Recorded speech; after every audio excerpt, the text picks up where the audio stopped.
My name is Leo, and I am 29 years old.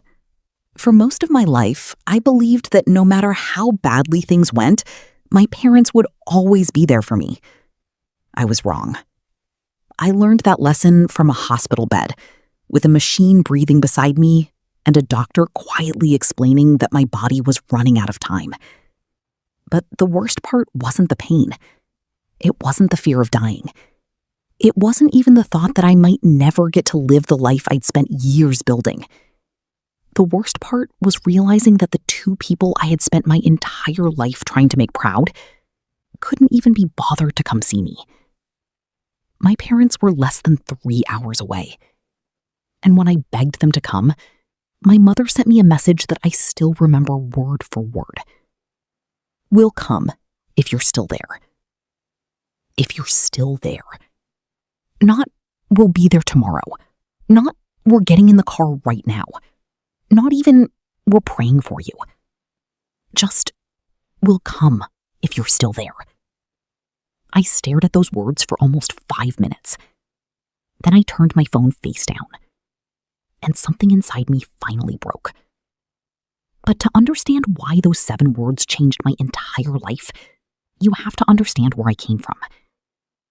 I grew up in a small town where everyone seemed to know everyone else's business. My father, Richard, owned a local auto repair shop, and my mother, Diane, worked part-time at a dental office. From the outside, we looked like a perfectly normal family. We weren't rich, we weren't poor. We had a modest house, 2 cars, and enough food on the table. But there was always something missing. Love, I suppose. Or maybe I should say that there was love, but it was conditional. My parents loved me when I succeeded. They loved me when I made them look good. They loved me when I brought home good grades. When I opened my eyes, the first thing I saw was Ella. She was sitting beside my hospital bed, with her head resting against the mattress. Her hair was messy. Her eyes were swollen from crying. One hand was wrapped around mine. I tried to move my fingers. She woke up immediately. "Leo?" Her voice was barely a whisper. I looked at her. "Hey." She stared at me for a second. Then she stood up so quickly that the chair nearly fell backward. "Oh my God." She pressed her hands against her mouth. "You're awake." I tried to smile. "I guess I am." Ella started crying. Not the quiet kind of crying. She completely broke down. She leaned over the bed and hugged me carefully, afraid of hurting me. I could barely lift my arms, but I held her as tightly as I could. "I'm here," I whispered. She pulled away. "You scared me." "I'm sorry. Don't ever do that again." Despite everything, I laughed. She laughed too. For the first time in days, there was something that felt almost normal. But then I noticed something. There were flowers on the table. A large bouquet. I looked at Ella. "Who sent those?" The next morning, I woke up with one thought in my mind. I needed to know exactly what my parents were trying to do. Not because I wanted to fight with them, not because I wanted revenge, but because I had spent too many years ignoring warning signs. And now, lying in a hospital bed, I couldn't afford to ignore anything anymore. Ella was asleep in the chair beside me. She had barely slept in days.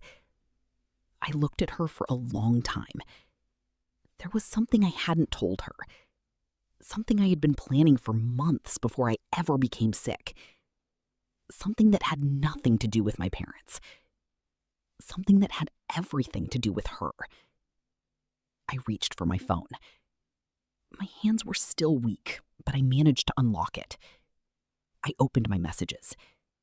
There was a conversation with Michael, my lawyer. I had been working with him quietly for several months. The last message was from 3 weeks before I collapsed. "Everything is ready whenever you are." I stared at those words. "Everything is ready whenever you are." I had never responded. had planned to. I just hadn't found the right moment. Now I wished I had. Your father lied to you. I stared at my mother. For several seconds, I couldn't even process what she had said. My mother stood near the hospital door, holding a thick folder against her chest. She looked different from the woman who had visited me a few days earlier. There were no tears in her eyes, no trembling hands, no apologies. She looked determined. What are you talking about? She walked toward my bed. Your father lied to you. About what? She glanced at the door. Is Ella here? No. Good. I immediately became suspicious. Why? Because I don't want her hearing this. I felt my anger rise. Then you probably shouldn't tell me. She looked at me. Leo, please. Why are you here? Because I need to tell you the truth. I didn't sleep that night. Not because of the investigation. Not because of the police. Not even because of my father's accusations. It was because of what Michael had said before leaving. Something about my birth. Something about my family. Something my parents had hidden from me for almost 30 years. I kept replaying my mother's words in my mind. Your father lied to you. At the time, I thought she was talking about money. Then I thought she was talking about the company. Now I wasn't sure anymore. I looked at the clock. 2:17 a.m. Ella was asleep beside me. She had come back to the hospital after I told her about the police. She had refused to leave. I'll sleep here, she had said. You'll be uncomfortable. I don't care. There's a chair. I've slept in worse places. You haven't. Leo. What? Stop arguing. So I stopped. Now she was sleeping. I looked at her. I wanted to wake her. I wanted to tell her everything. But I didn't know anything yet, and I didn't want to scare her with theories. So I stared at the message on my phone. Your parents are not your only enemies. I read it again. Then again. My hands were shaking. Ellen noticed immediately. What does it say? I didn't answer. Leo? I handed her the phone. She read the message. Her face went pale. Who sent this? I don't know. Can we trace it? I looked at Michael.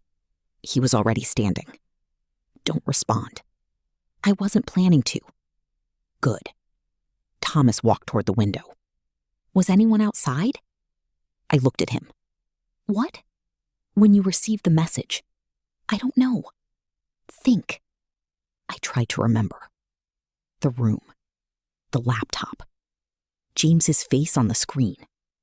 Then the connection had disappeared. And almost immediately, the message had arrived.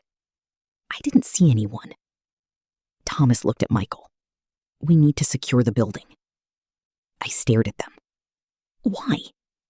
Because someone may have accessed your laptop. What? Your video call didn't just disconnect. Then what happened? Someone interrupted it. I looked at the laptop. How? We don't know yet. Thomas picked it up carefully. Don't touch it. I nodded. Ella moved closer to me. Leo, I'm okay. No, you're not. I am. You're lying. I looked at her. She was right. I wasn't okay. Nothing about my life was okay anymore. A week ago, I had been a 29-year-old man lying in a hospital bed, worried that I might die. Now I had discovered that the man I called my father wasn't my biological father. My biological father had apparently owned the company that had become mine. My father had allegedly stolen that company. He had accumulated more than $1 million in debt. He had tried to manipulate my business. He had forged my signature. He had apparently planned to use my illness against me. And now someone was threatening me. I looked at Ella. Maybe I should just give up. Her face immediately changed. Give up what? Everything. Leo, I'm tired. You're not giving up. Maybe this isn't worth it. Your life is worth it. I mean the company. That's not what I heard. The sound of the crash echoed through the house. For a few seconds, nobody moved. Then everything happened at once. The police officers rushed toward the front entrance. Michael pulled me down behind the basement wall. Ella grabbed my arm. "Leo, stay down." "I'm fine." "You're not. I need to know what's happening." "You'll know when it's safe." Another loud crash shook the house. Glass shattered somewhere upstairs.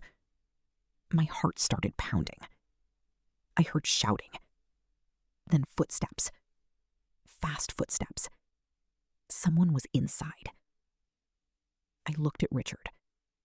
For the first time in my life, I saw genuine fear on his face. Not the fake fear he had shown when he was caught. This was different. He was terrified. I whispered, "Who are they?" He shook his head. "I don't know." "You're lying." "I'm not. You said they were coming. I knew they would." "Then you know who they are." "No." I froze. "Mom?" She started crying. "Leo." I couldn't move. "Is it true?" She nodded. "Your real name is Leo Anderson." I looked at her. "Why did you hide me?" "To protect you." "From Victor?" "From everyone." "Why?" "Because your father discovered the truth." "What truth?" She walked down the stairs. "Victor wasn't just stealing money." I waited. "He was stealing identities." I felt cold. "Whose?" "Everyone's." "What?" "He created fake companies." "Why?" "To move money." "How much?" "Millions." I looked at the letter. I stared at the hospital location on my phone. For several seconds, I couldn't move. The hospital. The same hospital where I had nearly died. The same hospital where I had spent weeks fighting to stay alive. The same hospital where my parents had said they wouldn't come unless I was still there. And now, someone was waiting for me there. Someone who knew everything. Ella stood beside me. "Leo." I looked at her. "I have to go." She shook her head. "Not alone." "I know." Michael looked at the location on the screen. "I can get us there." "Then let's go." Before we left, I made one call. The police. I told them everything. The threatening messages. The attack. Victor. James. The USB drive. My mother's condition. And the possibility that someone was hiding inside the hospital. The detective on the phone immediately sent officers. But I didn't wait. We drove through the night. I sat in the passenger seat. Ella sat beside me. Michael drove.